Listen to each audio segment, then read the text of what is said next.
Hello everyone, my name is Melvin Sosebee. I'm going to walk you through a little do-it-yourself project today. What I'm going to do today is I'm going to show you how this starter is designed to operate. I'm going to tell you how to disassemble this solenoid, remove the internal parts, inspect them for damage, replace them with new parts, reassemble the solenoid, and have it ready to install in your vehicle. First of all, the way this operates is on this post here you have a large cable coming from your battery. On this side of the solenoid, you have another large post with a large cable that goes from the solenoid to the starter motor. Here you have a small post which will have a small wire coming from the ignition switch in your car.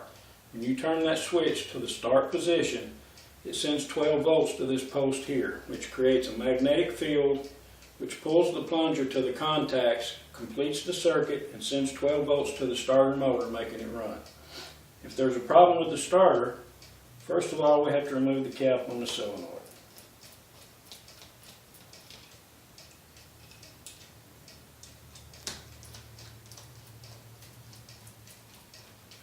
And before you remove this last bolt, I'm going to tell you, you have to hold this cap down because that plunger is spring loaded and it will try to push the cap off.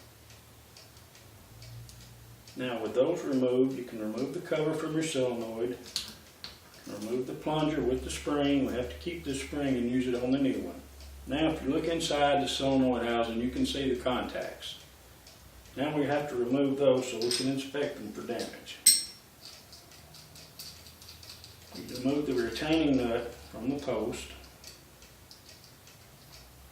Remove the isolator. And then remove the post to the inside of the solenoid. And there comes this contact. Procedure for the other side is identical, except you have to remove an extra nut to take the wire off from the solenoid to the starter motor.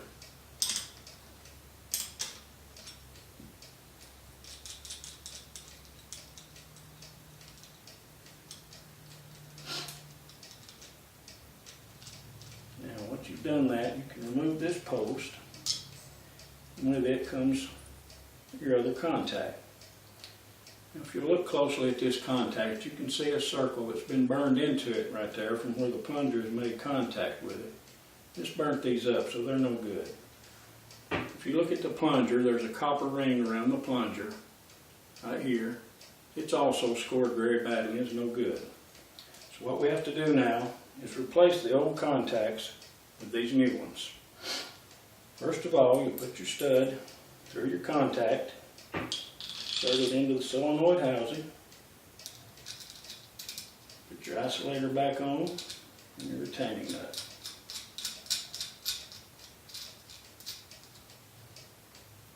And you take your wrench and tighten the retaining nut. Now we'll do the same thing for the other side. Insert the post into the contact, place the contact back in the starter housing, the isolator on and the retaining nut for the stud.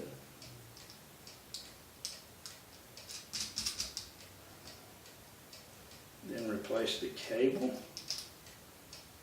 and the retaining nut for the cable. And we'll tighten that up. Okay, now with that done, the contacts have been replaced. Now we're going to put our new plunger in. And we used a spring from the old one we removed from the starter. And with that in place, the last thing left to do is put your cap back on the solenoid housing. And as I told you before, the plunger is spring loaded. So until you get this first screw back in here, you have to hold it on and the spring will push it off.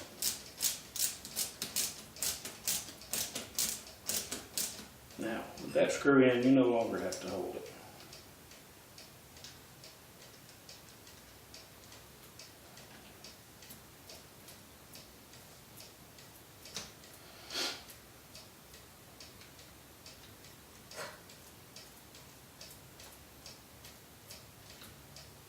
Okay, now this starter is reassembled and ready to install in the car.